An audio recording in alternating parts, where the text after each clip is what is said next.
up the fact that RSG Slate is part of this group as well. Oh goodness, I've heard great things. I've heard great things. Same. A source of mine says they've been doing great in scrims. Oh, even better. Okay, I can't get too excited with this. We're going to be starting the draft, and let's see who is going to be on blue and as well as red. It looks like it's going to be Finex once again sticking on the same side here.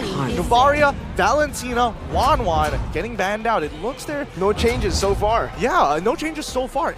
It might be a repeat of game number 1 because to be fair, at least for Evos Legends, right, it came down to just a couple of one or two bad calls. Overall, the execution was looking clean. Overall, the macro play seems to be pretty tight. They started strong, and that's not often what you can see from Evos Legends, so that's really a very, very good thing that they have going for themselves. And I think with the same bans, yeah, they want to try to use that formula again, but this time they want to refine that late game. Those bad calls certainly have hit them in a way where they're going to wake up. Evos Legends are a team that we've seen before come down, come up back, and reverse sweep their opponents. So you can't count them out just yet. Would you say they like the pressure? It seems that way. I don't know why. Every single time, Evos, whenever you feel like, oh, you know, the game isn't really that, it's no stakes, man. It's like, oh, whatever. We play like normal, but then stakes, and they're like, bro. I have been keeping this analogy for quite a while now. I want to take it from the expert, the MPLID caster. Evos Legends reminds me of Omega. Yeah. They like to take it long. And they play through their gold lane? Yep, they play to their gold lane. They like to take it from the back foot, and they love going for reverse sweeps. Oh, is that not? Wait, what? We're back. This is game number 1. Welcome. Same draft. Exactly. Yes. And here's what's weird, right? We were on agreement. We loved the Evos draft game 1. Yes, we did. And honestly, I think it is going to be an overall strong draft, but usually you want to end the game before it gets to that ultra late stages. Let's have a look at a quote coming in from Fei Yang. Kautizi said that Finex is the dark horse of MSC 2023. I think maybe because we can pressure the Philippine teams. That's why he done so. That is a big statement. And as well, it's a 2-for-1. It's the same exact game so far. Literally, for the picks, it is literally the same. The pick order, the way they're banning, everything. Is that a good thing, though? It's because Evos can just troubleshoot and pinpoint where it went wrong, apply pressure where it matters, and then do it again. It's basically iteration. Okay. Welcome back, ladies and gentlemen. They are literally just going...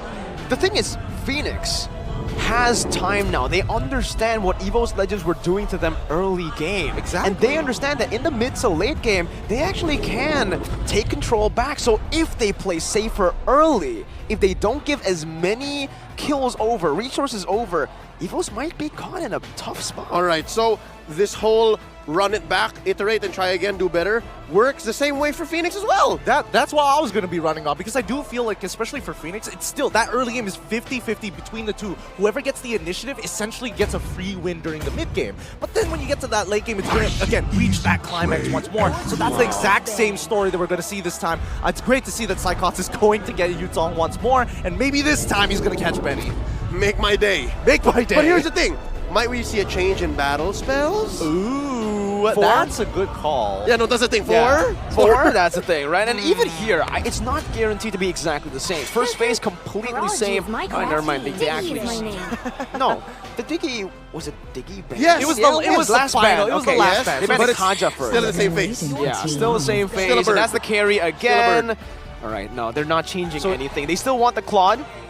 So expect these last two to be Franco and Kaja, right? Doesn't matter what order it's from or what team, those two were banned out in game number 1. If it changes at the very last second, that'd be very funny. But let's see, 30 more seconds to kind of discuss this. And the better question is, what exactly are they discussing about in the draft? There you go, that's a change.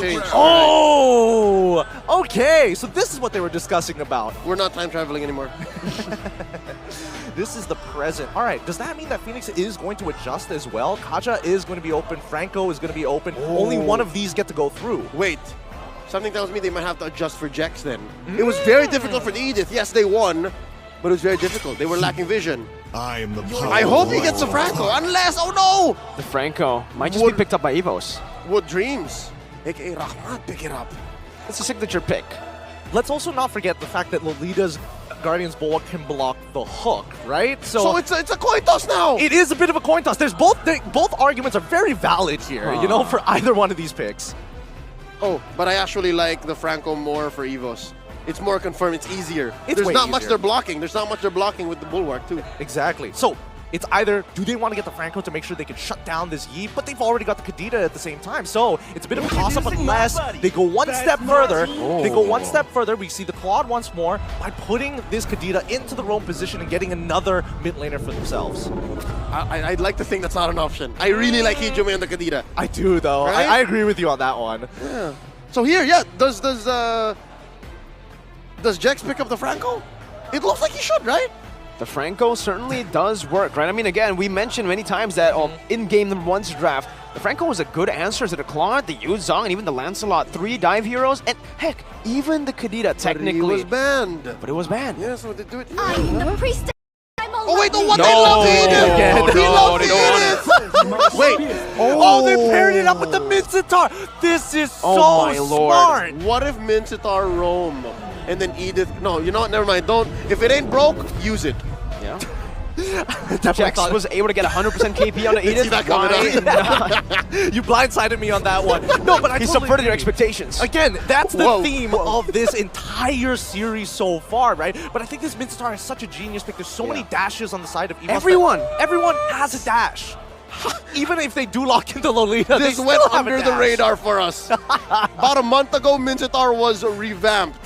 How are we not so hot on him? Maybe more than a month ago, but you know what I'm talking about. Yeah, I do still feel that Mincetar is very situational, but this is one of those situations where they're getting so much value. Do we see an adjustment? Yes, we Akai do. roam. Akai, just to make sure that they can disengage from the King's Calling. Ruin that box.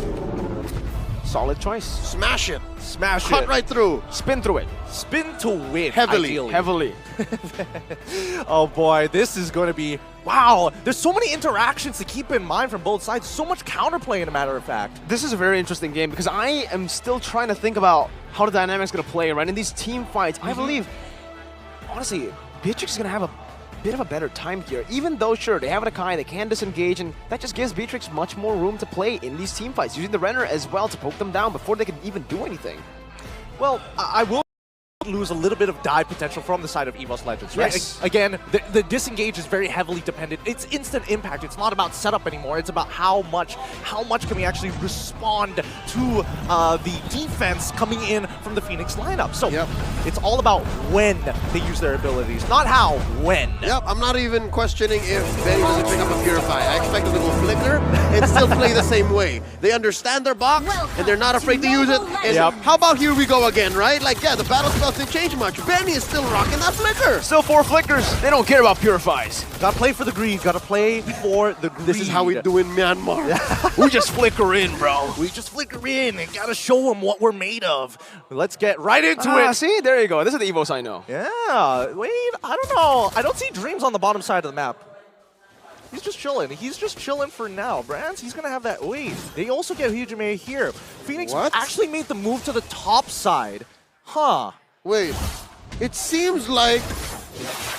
No, they understand that. Uh-oh. That's a lot of movement down bottom. This allows him to breathe much easier compared to game 1. Yeah, and it's already a little bit different here, right? I mean, Lethal Wanderer went to Evos Legends, so now with more control over the jungle, Fan's gonna have a lot more to say on the Fredrin, even maybe building up to a lead that Taz had for the entire game of game 1. Interesting, interesting, interesting. So now we're trying to for either one of these teams to start getting that early lead, right? We're looking for that first POI, that first turtle to actually spawn, because that's when we're going to see those level 4s being hit, and hopefully Hijime, yeah, he should be okay. All right, thank God he's all right. It's about 30 seconds from now, and yeah, no, Fan is just used to, as a Fredrin, bullying Akais, but it's the wrong kind of Akai, it's a roaming Akai. Yeah, no, they're playing for the XP lane, as you can see, but something to note, I'm not so used to seeing XP lane Mincitars. There are roam Mincitars from MPLSG, a little bit in MY, Yep. but gold lane Mincitars, what happened in the Philippines, so this is something new. I'm excited to see what Royal Milk can do. No, I've actually played with a few XP Minsatars, and it's actually pretty good because your damage is very underrated, and a lot of people don't actually take into account that damage with the King's Calling, and especially with the built-in stun in the second skill. Uh-oh. Black Dragon form now by Psychons, already an onward as well for Dreams. He still have the heavy spin right now with the Petrify locked in. Feiyan will still be able to dash out, and Ijume, who picks up the turtle. That's the heavy spin, locking him down. Breath of the Ocean as well. Jax is trying to run them down, but it's now just a 1-for-0, making it 2-for-0, as Evos also claim the turtle. Look at the trigger control. Royal Milk could have flickered in, confirmed the killer too. But he knows maybe he doesn't have the damage just yet, and Finex just takes the L. Exactly. See, now they're adjusting to each other, right? This is, again, when you are playing composition after game number 1 going for so long, you're trying to stop yourself from remembering a couple of behaviors that have been conditioned by your opponents. You got to reset once again. Royal Milk definitely had an opportunity, and he could have preemptively dropped the King's Calling. But again, when we look at Evos, and especially when we're looking at Psychons, once he's in that Black Dragon form, the damage technically is already done. You don't know when he's going to stop. So yeah, even as winners, even Finex know that they had to reset too. Not only losers have to reset in a series. So that's definitely something that you can say, despite for them being young on the global scale, the Burmese Finex Esports has quite the medal. I just wanted to confirm something. Miracle, when you were talking about the EXP Minsatar, this is Golden Staff build, am I correct? Or corrosive type Golden Staff? Or like hybrid fighter Hybrid. So you do go for the corrosion side, but you don't go for full damage. You still need that tankiness in you, that sustainability, especially towards the late game when you're up against these marksmen who outrange you. But in this case, yeah, same. I don't think they want to go full damage, even though Brands is pretty easily caught by the King's Calling, because that heavy spin does answer the King's Calling. All right, so that's great. That's great that we have some confirmation on that one, because again, I've seen many different variations of the Minstar, especially during the Snapdragon series for sure, but come back into this one, right? No team has found that momentum just yet. Not a very big conversion coming in from Evos, unfortunately. And now, next POI going to be fought for. Dreams is going to get on out of here. 10 more seconds until the turtle spawns. XP advantage for Evos across the board. So again, that allows for them to clear much faster, rotate much faster, and make it to these major objectives sooner. Yeah, you see Feiyan is on board, but wait, oh, wow, Jax is able to escape with the flicker there. Now retro battle, it's gonna be one out by Taz this time. With 11 advantage, Feiyan was not able to secure it, but now the King's Calling comes through. Brands is still able to escape from it with the battle mirror image. Dreams steps out, and Evos Legends have been clean into these neutral objectives. Yeah, very clean indeed. At least they're moving together. They have the same objective. When they disengage, they completely disengage. I'm slowing down. Hopefully they don't die right as I finish my words. But yes, they're finally out of there. That and Evos not only walked away with a major objective, but they burned a lot of battle spells and ults from Finex. So they got away with it. They got clean. No one died. They didn't trade for anybody. DHS already here on Brands, and looking at where Benny is currently, still nothing. So this is the phase wherein as a Beatrix you just hunker down. You're hoping for the best, right? You're hoping that you can start sieging down as soon as possible. But again, this is the same movement that we saw from last game, right? Evos quickly turning it around, knowing that the turtle's going to spawn on the bottom side. They want to make sure that Psychos has the most impact, because right now, Brands, he's basically just farming gold. And so far, I think, yeah, we are on the course for that XP lane Minsatar. He's building up to the corrosion side, and then he has a pair of pants. Yep. It's just the way you word it, right? It sounds really funny for Minsatar especially here, but again, Royal pants then. Royal pants. There you go. Benny already hit his power spike technically. That's the BOD, and they're utilizing it instantly right now. Hijime jumping in with a Petrify. Dex unable to cancel it. Bach will fall. It's great. Wait, Hijume's still alive for a bit. Benny gets the kill. 1 for 1. I think it's worth it for Benny right now, but Taz will have something to say about it now. Snipe out, heavy spin now. Walking Jax down, bringing it back. Psychon's gonna jump in with a furious dive, and that should just be Jax falling. But it's only on to Taz's pockets, the utility jungler. Honestly, that's actually not bad. I really thought that initially when they traded 1 for 1, it's not really worth it for either side. Both ultimates are especially powerful. Maybe a little bit more for the real world manipulation, but at the end of the day, we didn't see Psychons use that Black Dragon form. So it's great to see that the heavy spin was utilized instead, just to control this neutral objective. Yeah, little wins with little with major returns. With major returns, because those add up. You push the advantage, and now look at this. Turtle take.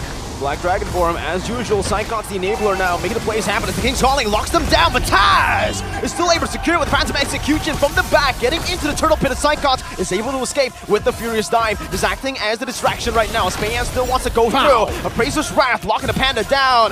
That's why they're starting to go extinct. Unfortunate Pandas are cute. indeed. Pandas are cute. They are also endangered, funny enough. Yeah. All right, so what I saw there was maybe an overload or a misplacement of the ults. I think you overload the turtle pit by putting both RWM and King's Calling. Yeah, this is a new age Squid Game. It's that's a great way of putting it, because again, you walk anywhere, you're in some deep trouble. Man, it is interesting to see how you position this. Does he get one shot? Oh, he Petri. does!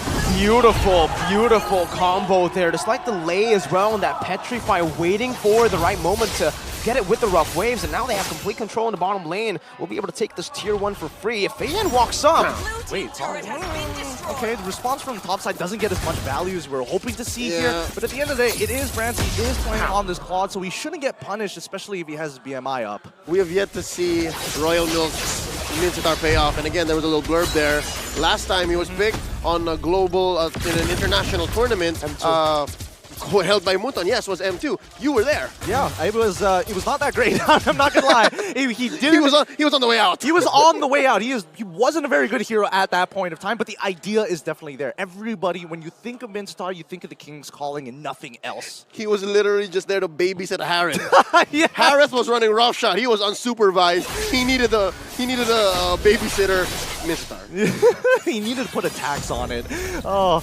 13 more seconds until the next objective is going to start coming back up. I'm looking at the alts. I'm seeing everybody's got, majority of them have their battle spells. In this fight, it's going to be pretty much all or nothing here, because both sides have not been able to develop any sort of lead after 8 minutes into the game. Only 6 kills overall. This is super tight compared to game tight. 1. I'm wondering why that is, despite both of them iterating to some level. They just changed one hero. I think a lot of it comes down to the layering of abilities, right? Because you can get so much impact from one ult, but how do you maximize 2?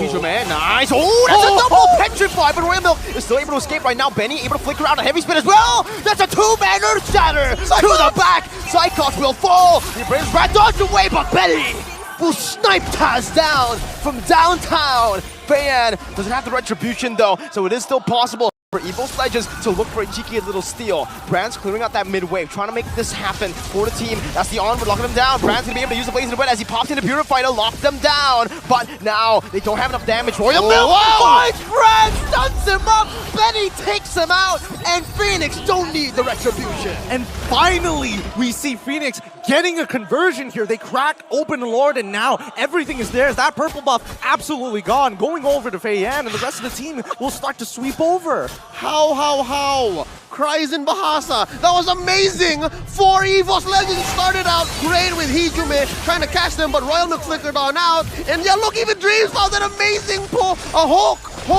on to Mok, but they all got away. They were all so close to dying. It's all Jax, man. You really, like, in the highlights, in the heat of the moment, you're like, all right, it's Benny. It's all these damage dealers making the play, but you see the highlights and you're seeing Jax just zoning all of the Prio members. The worst part is that initially I was thinking that the RWM was doing the damage, but then Dreams with that heavy spin was CCing here, making sure that he can't tap for anything. No tap, no swipe. Wait. He just died there. Evos is clapping back. I think Feiyan may have been off position there. They didn't call him. I think it's one of those moments where you're going autopilot and Evos is like trying to look for something to get back to even out that score, because it's 5-5 right now, and Gold League developed by Evos dropped straight down to basically nothing. Yeah, so now, again, a subversion of expectations, right? Usually you're afraid of the core heroes. Usually you're afraid of Benny. Usually you're afraid of Mok. But look, here, again, as mentioned, it's Jex. But also I'd say, you're Royal Milk. They're afraid of when the King's Calling might come out. And it came out at the last minute. Much like those last minute Black Dragon forms. That hook plus King's Calling, Brans wasn't expecting it. He was waiting for the right moment. He was waiting for that Purify to be popped. He was just bobbing and weaving, just waiting. Okay, a little bit of there, a little bit of here. A little bit of this. A little bit of this. And he jumps in with the King's Calling, and yeah, Brans was just simply not ready for that. He thought it was used up. Yep. I don't blame him. I don't blame it at all. If game 1 was supposed to be a battle of fists, just to learn your moves, learn to land those combinations, this is a game of rhythm. It's all about making sure that you time it just right, just perfect. You don't want to get a okay score, you need a perfect score. And despite the reset, right? Oh wait, Jex finds one! Beautiful Breath of the Ocean though. Stop that from happening. Again, wants to still look for it. Royal Milk is walking up now. No information just yet as to where the other members are, and Finex will not take that risk to open up that push. Yeah, they didn't know the Dreams and Psychots were there. That could have been dangerous. That could have been lethal. Very.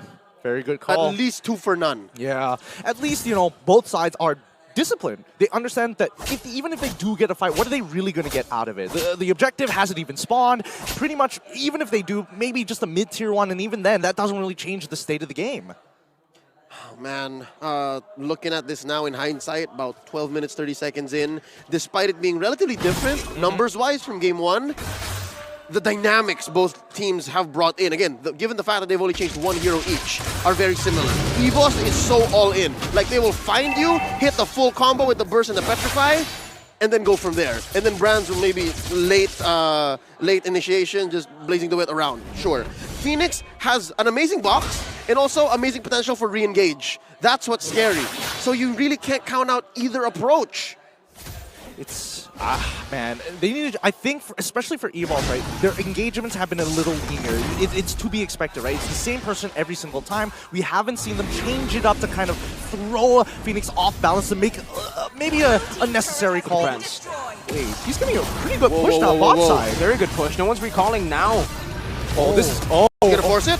Jax with the flicker already. Now it's gonna be Dreams who finds Feiyan. Now zoning him out. It's gonna be Taz who finds it. Benny's dove it in. Psychots finds the kill. And guess what? All the while, Royal Milk was actually baited out. Now Brands jumps in onto Mock. Still able to be kited away, but Taz again is able to find Jax. Hey, yo. And this might just be it. 4,000 gold. He Whoa. dodges away from it. Now Feiyan is actually isolated from the team. He's gonna get chased down by the Panda and Claude. They're just messing with him. They're just messing with him. He can't get back to base. Delaying the inevitable. Run, Faye, and run! They're staggering the death timers. This is going to be really good. Look at the way they're just taking their time. The stagger is going to be really massive. They're not, well, Finex are not going to have their frontliner, and Psychots picks up the kill right as Benny and Jax spawn. Beautiful stagger. Ooh. Eventually, I think the math checks out. That was worth it. Yeah. It was extremely worth it. He's not going to be back for 30 seconds, and these inhibitors are under threat. All right, so in the wake of this defense, I'd like to say, wait, Dreams! Oh, he finds Mock there! Royal Milk jumps in with the King's Calling. Mock is gonna fall. Taz jumping back and forth. He gets the kill. He does not die. Dreams finds the immortality in the back line. Man is able to find the rough way. Psychots! Bentley has been slain. Psychots is running wild in the back. And Jax will certainly fall. Oh. Primal Wrath does not help him. And Evos Legends, they crawl back and they equalize in game number 2. You have to admit, that was a beautiful game coming up from both sides. Incredible calls being made, and what an angle coming out from Dreams. What a heavy spin. I'm not so sure. My Bahasa Indonesia might be rusty, but that was Sedap Gila for Evos Legends. That last team fight into the eventual split push threat by Brands, and then the eventual splitting of the whole team fight. Finex did not know what to do. Finex could not respond. There was just too much Evos Legends was presenting. And from out of nowhere, too. That stagger, man. That stagger really did Finex dirty. It did. It cost him too much. It wasn't worth it in the end. And the worst part is that Hijime was looking real tantalizing there. He was like, I'm 15% HP. You can absolutely kill me. Catch me if you can. Oh, dancing around. What a game. What a game. We're finally, hey, actually, we got your wish. We're going all the way to a game 3, right at the very end. This is what we wanted. What the people wanted. 3-game series. We're going all the way, folks, for the first day of MSC. We cracked the 1 million PCU already in day number 1. I'm looking forward to crack 2 million maybe in day number 1. It's provocative. It gets the people talking. It does. It right? does. The best of Myanmar versus Evos Legends.